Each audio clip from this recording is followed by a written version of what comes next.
Alors donc aujourd'hui, ma communication portera donc sur la traduction française d'un roman d'un auteur sarde qui s'appelle Salvatore Nifoy. La Vedova Scalza, c'est un roman qui a reçu le prix Campiello, donc c'est l'un des prix littéraires les plus prestigieux en Italie en 2006 et dont la traduction française date de 2012 et qui a été réalisée par Dominique Vitoz, qui a été cité tout à l'heure dans la conférence précédente. Donc l'idée était de réfléchir à la problématique de la traduction des variétés diatopiques, comme l'ont fait mes collègues tout à l'heure, mais dans une perspective peut-être un petit peu différente dans la mesure où Dominique Vitoz adopte une approche différente par rapport à celle qui a été décrite. Donc ce sont deux communications qui s'intègrent. Donc quand je parle de plurilinguisme et traduction, qu'est-ce que j'entends? Plurilinguisme, j'adopte la définition de Couriol qui parle de alternance linguistique qui a lieu entre un réseau langagier vernaculaire, dans notre cas le dialecte sarde, après on reviendra sur l'opposition dialecte-langue, et une langue véhiculaire, dans notre cas l'italien. Bon, est-ce qu'on peut le définir comme une forme minimale de plurilinguisme littéraire? Est-ce qu'il s'agit d'une forme de bilinguisme essentiellement? À mon avis, pas vraiment, dans la mesure où, comme l'ont déjà montré mes collègues ce matin, en fait l'écriture de ces écrivains comme Salvatore Nifoy, Camilleri, Marcello Fois, Laura Pariani, qui sont tous des écrivains qui, dans les 20 dernières années, ont produit tout un ensemble de textes littéraires qui exploitent la dimension diatopique des variétés régionales et des dialectes. Donc, chez tous ces écrivains, l'écriture ne se limite pas à une simple, entre guillemets simple, alternance entre italien et dialecte, mais souvent, à côté, par exemple, des formes dialectales, vous trouvez chez Nifoy, dans ce cas particulier, des formes qui ont été appelées hybrides, dans la mesure où il s'agit de formes à la base dialectale, mais avec une italianisation morphologique, ou qui sont modifiées de façon à produire un nouveau mot. Donc il y a aussi des néologismes, des formes d'italien régional de Sardaigne, surtout concernant la dimension syntaxique, comme par exemple la postposition du verbe, qui est typique du sarde, l'accusatif prépositionnel, l'utilisation des formes pléonastiques comme già ho capito pour dire j'ai compris, hein, et pas j'ai déjà compris simplement. En plus de la variété, de la variation diastratique, on assiste aussi dans ces romans, à un certain degré, la variation diastratique, donc l'utilisation par exemple de l'italien populaire qui s'accumule à ces incursions dans le dialecte et dans ces métissages italien-dialecte. En plus de ça, l'écriture de Nifoy en particulier se caractérise par la présence de nombreuses interjections. On en compte au moins une cinquantaine rien que dans le roman que j'ai analysé. De similitudes et métaphores, essentiellement je dirais des similitudes, énormément de similitudes dans ses romans, des expressions idiomatiques et encore une fois énormément de références culturelles. Et là je me retrouve tout à fait dans ce qui a été dit ce matin par Marianne Lederer dans sa communication sur le culturel. Donc une écriture bilingue mais très riche. Et de l'autre côté, une autre précision, c'est-à-dire que je ne vais pas entrer aujourd'hui dans le débat entre langue et dialecte, parce que pour ceux qui connaissent un peu le débat sur le sarde, c'est vrai que c'est un long débat. Nifoy lui-même, il dit, citation, « Je n'utilise pas le dialecte. Dialecte est un terme raciste. Moi, j'utilise une langue locale. » Donc, moi, disons, je vais utiliser le terme de dialecte simplement par rapport à une langue nationale qui est l'italien et je ne vais pas prendre position sur cette problématique. Donc, comme cela a été dit ce matin, cette littérature plurilingue italienne, comme on l'a défini, et qui rencontre du succès aussi à l'étranger, étant donné le nombre de traductions faites dans les différentes langues, a trouvé depuis une quinzaine d'années de nouvelles méthodes, de nouvelles approches à la traduction de ces textes, et notamment l'utilisation des patois français pour traduire cette variété, cette dimension de la variation diatopique française.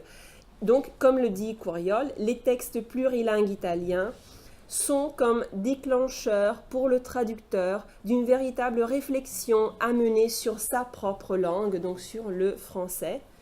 Et c'est ce que fait Dominique Vitoz, la traductrice dont je vais vous présenter un travail, qui voit dans cette hybridation français-patois une manière d'enrichir le français, mais de l'intérieur.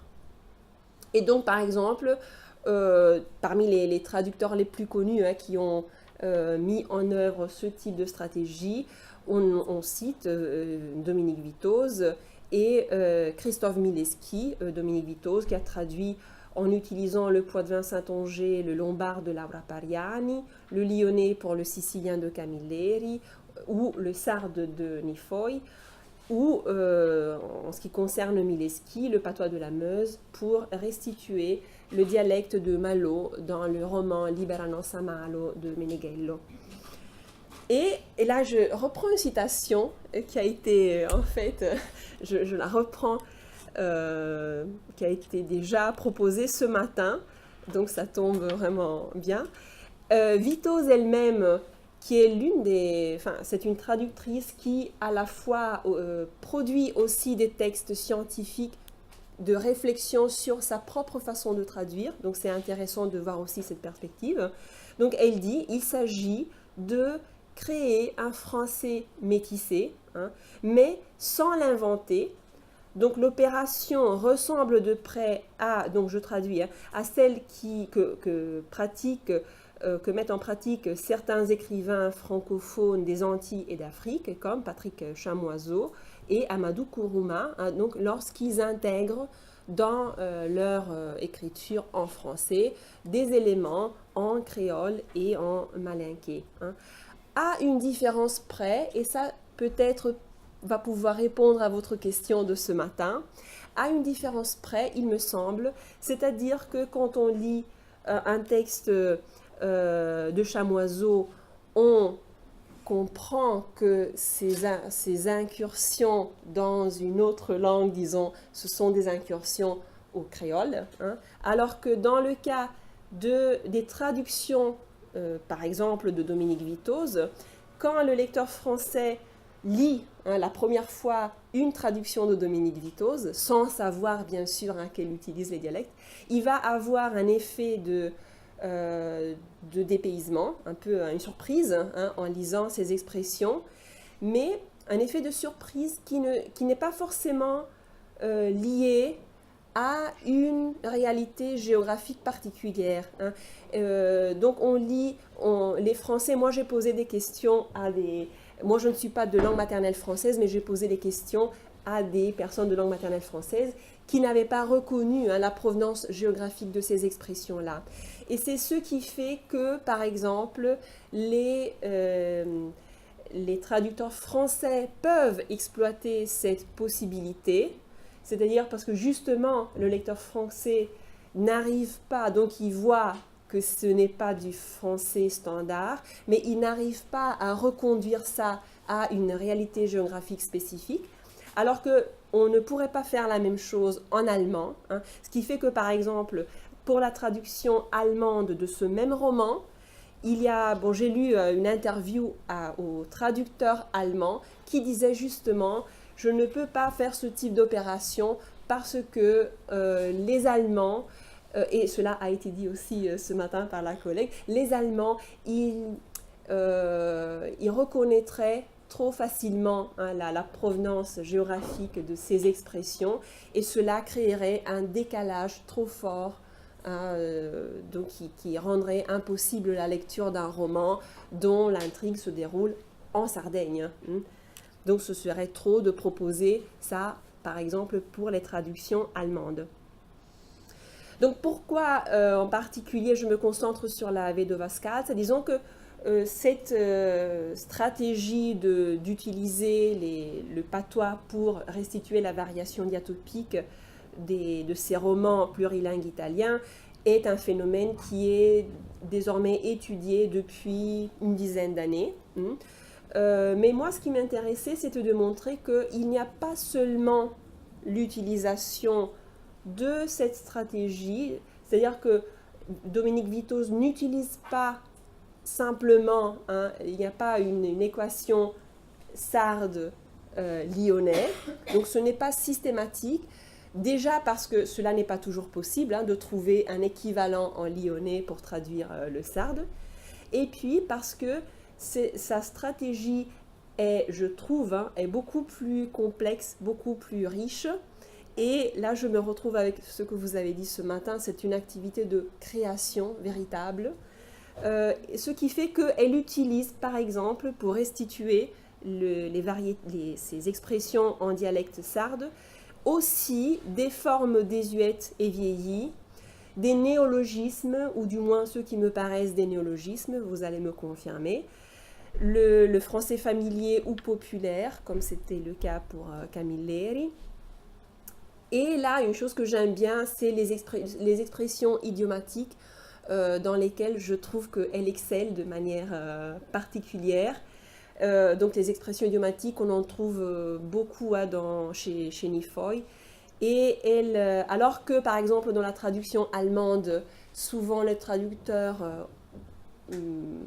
efface l'expression idiomatique, Vitoz, à chaque fois, parvient à restituer un équivalent pour traduire ces expressions en langue sarde.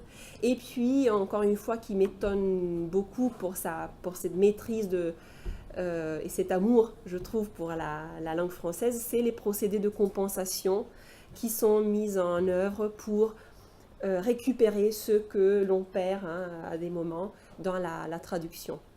Donc, c'est une approche traductive qui m'intéresse, justement parce qu'elle est complexe et parce qu'elle illustre bien la notion de dosage que Vitoz décrit elle-même lorsqu'elle parle de sa pratique traductive. Elle dit « Plus j'avançais dans cette pratique d'utiliser les patois, plus je mesurais la richesse du patrimoine à notre disposition pour colorer et épaissir la langue de ma traduction. » Bien sûr, il faut dire qu'elle a aussi été critiquée pour cela, mais surtout au début. Et plus j'évaluais aussi la prudence nécessaire du dosage. Donc, il faut peser, il ne faut pas excéder dans l'utilisation justement des patois. Et c'est pour ça, je crois, qu'elle utilise aussi d'autres stratégies traductives que je vais essayer de vous illustrer. Donc là, simplement, c'est les outils lexicographiques parce que, bien sûr, il fallait tout vérifier. Donc, je commence par les traductions en français et standard. Je ne pourrais pas illustrer tous les exemples par manque de temps. Donc simplement là, il s'agit d'expressions, des énoncés entiers en sarde qui se trouvent dans ce roman. C'est l'histoire d'un meurtre vengé. Donc la Vedova Scalza, c'est la veuve aux pieds nus, c'est la femme de ce personnage qui s'appelle Mikedu, qui est tuée de manière assez violente. Et donc là, c'est des expressions, des énoncés ou des expressions idiomatiques, ingracia et deus, qui sont traduites carrément en italien standard, ou alors des simples mots. Parfois, il s'agit donc, comme duelados, d'expressions en sarde.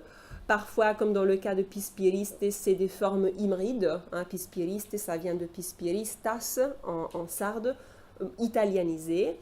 Parfois, comme dans le cas de spedichinamento, pour dire le dépeçage du cadavre, c'est des mots qui sont purement et simplement inventés par Nifoy.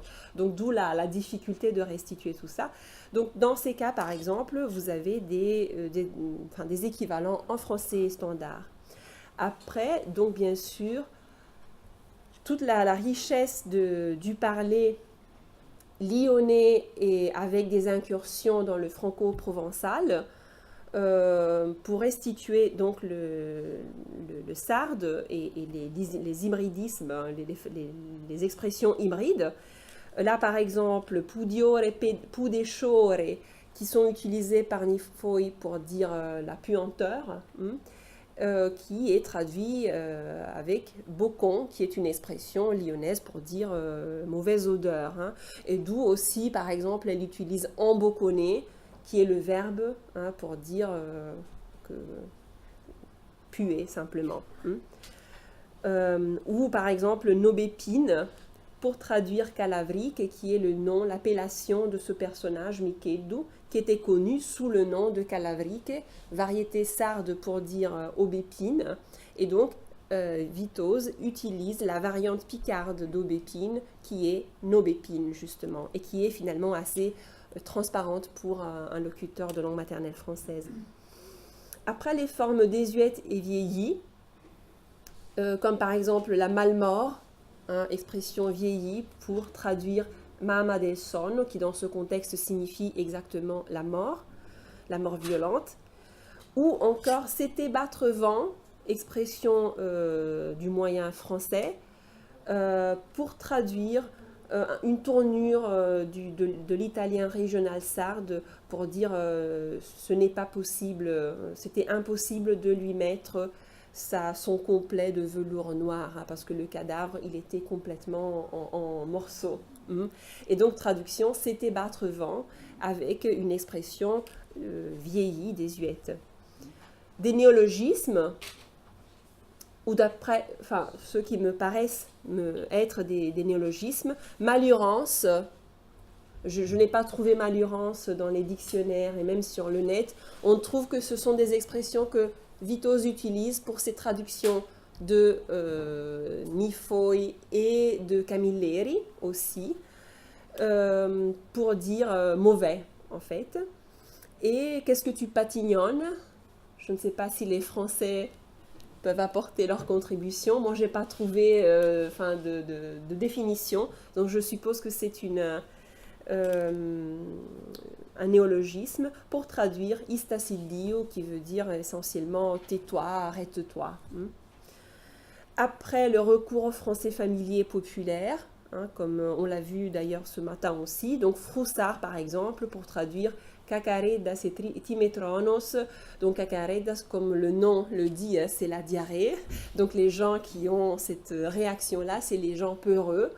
Et donc traduction, les froussards petits et gros, timetronos, c'est encore une fois une invention, un néologisme pour dire la même chose. Donc les froussards petits et gros en français populaire ou familier. Les expressions idiomatiques utilisées pour traduire le sarde, par exemple, bagliore padente, homine de pacu conca et totu vrente, qui veut dire littéralement homme de la conca, c'est la tête en sarde, donc il y avait peu d'intelligence, et totu vrente, vrente c'est le ventre, clairement.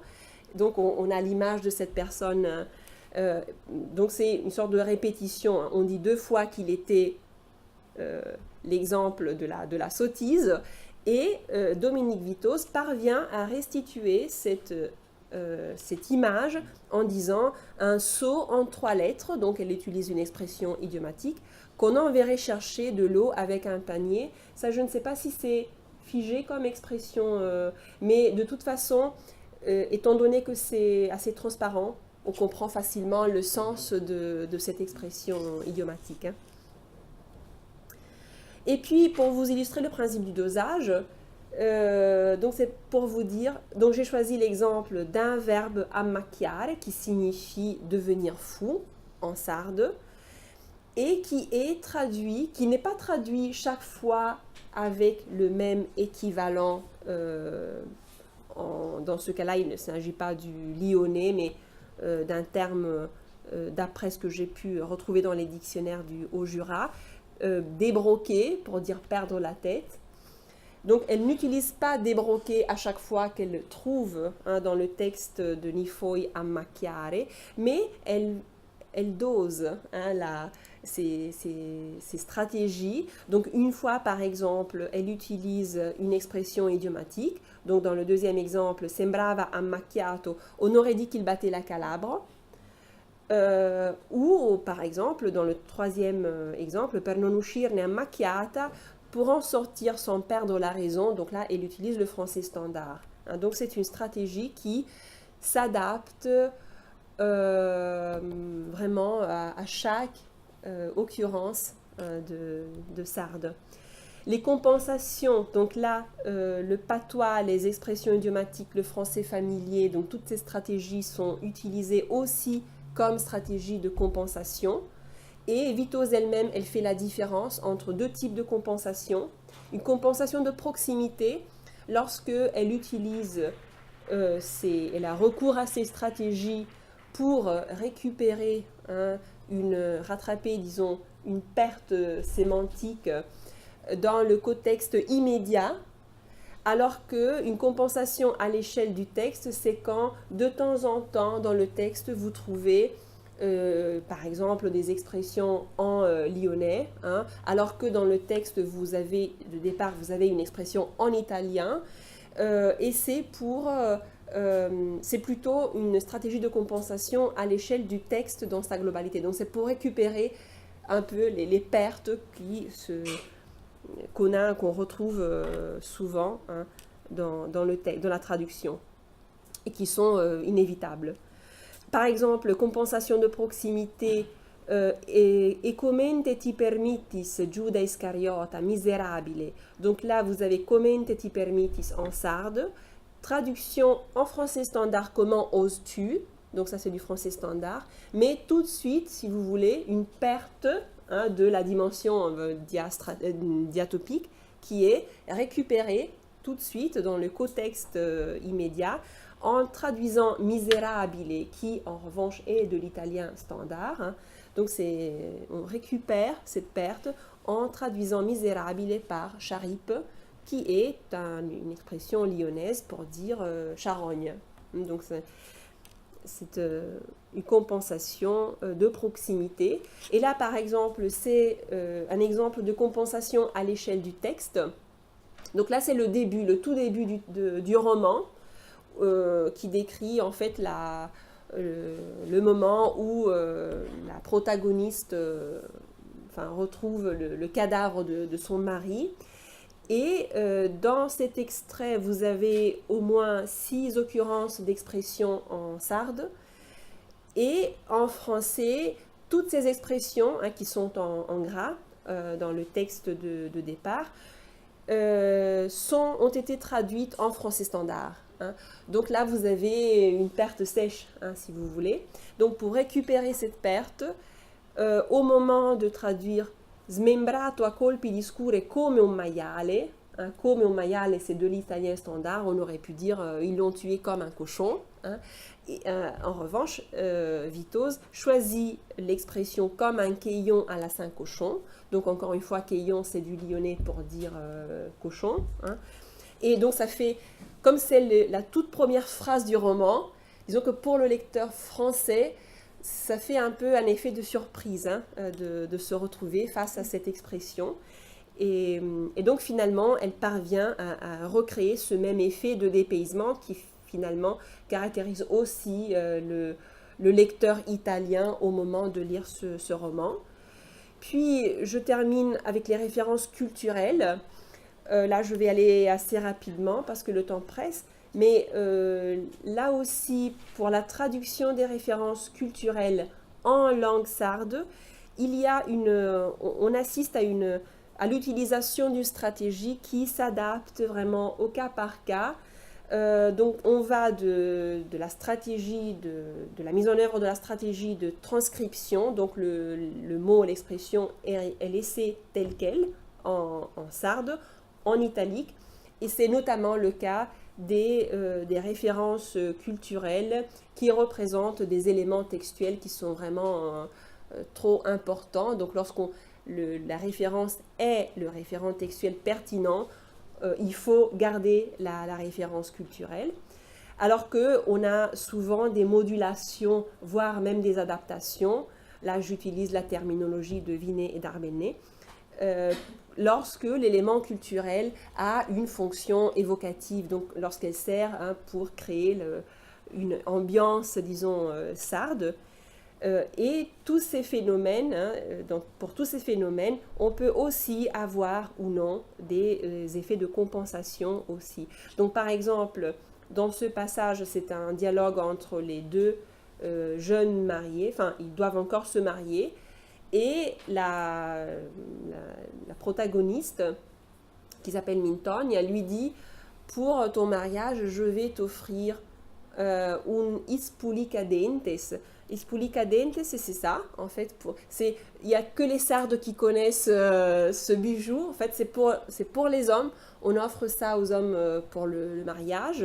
Et c'est à la fois un bijou, donc quelque chose qui a une valeur esthétique, mais aussi une valeur très pratique, parce que ça sert aussi en guise de cure-dent. Donc, d'où le nom de ispulicadentes. Donc, ça sert à nettoyer les dents. Et ça, il n'y a que les sardes qui connaissent ça. Comme là, c'est le référent textuel pertinent, donc on ne pouvait pas gommer cette référence. Donc là, la traductrice a laissé ispulicadentes, mais elle a ajouté chez le bijoutier. Donc nous irons ensemble choisir ton ispulicadentes chez le bijoutier. Donc le français, il comprend qu'il s'agit d'un bijou. Et puis, en revanche, dans d'autres cas, la référence culturelle sarde, comme par exemple la patadese, c'est là, encore une fois, il n'y a que les sardes qui connaissent la patadese ou les passionnés de couteaux. La patadese, c'est les couteaux les plus prestigieux et chers de Sardaigne, qui sont faits dans le village de Patada. Et donc la patadese, l'ominaccio con la patadese, traduction, le menaça de son couteau, simplement. Donc là, la présence de la référence culturelle, ou plutôt le fait de gommer cette référence n'apportait pas vraiment de changement dans le texte traduit. Puis le tout dernier exemple, c'est pour vous montrer que, encore une fois, la référence culturelle, la même référence culturelle peut être traduite de manière différente selon le contexte. Lorsque, par exemple, là vous avez siscravamento et s'incontro qui sont des références aux festivités de Pâques, c'est des célébrations. La célébration siscravamento, c'est la déposition du Christ de la croix, et s'incontro, c'est la rencontre de Jésus avec Marie. Donc dans le premier exemple, ces deux éléments culturels sont utilisés dans le cadre d'une métaphore. Donc là, ils ne sont pas les référents textuels pertinents, d'où le fait que la traductrice a traduit vous n'avez jamais vu de mort, allez, de l'air, c'est pas la déposition du Christ ici. Donc là, il n'était pas nécessaire de garder la référence aux festivités de Pâques, alors que dans le deuxième exemple, qui cite notamment les cérémonies de Pâques, et donc encore une fois de siscravamento s'incontro, dans ce cas-là, elle est plus précise, donc elle dit les célébrations pascales de la descente de la croix et de la rencontre de Jésus avec sa mère. Donc j'espère avoir pu montrer d'un côté que les choix ponctuels d'une traduction n'ont leur sens que dans le mouvement global du livre, comme cela a été dit ce matin aussi par Marianne Lederer. Donc il faut traduire en ayant à l'esprit le mouvement global du texte. Et puis, j'espère avoir pu montrer la richesse et la variété des ressources qui ont été déployées par Dominique Vitoz. Et puis, je terminerai en citant votre communication de ce matin, lorsque vous avez dit que toute traduction est un nouveau langage. Et je pense que l'approche de Vitoz incarne parfaitement ce que vous avez dit ce matin. Merci.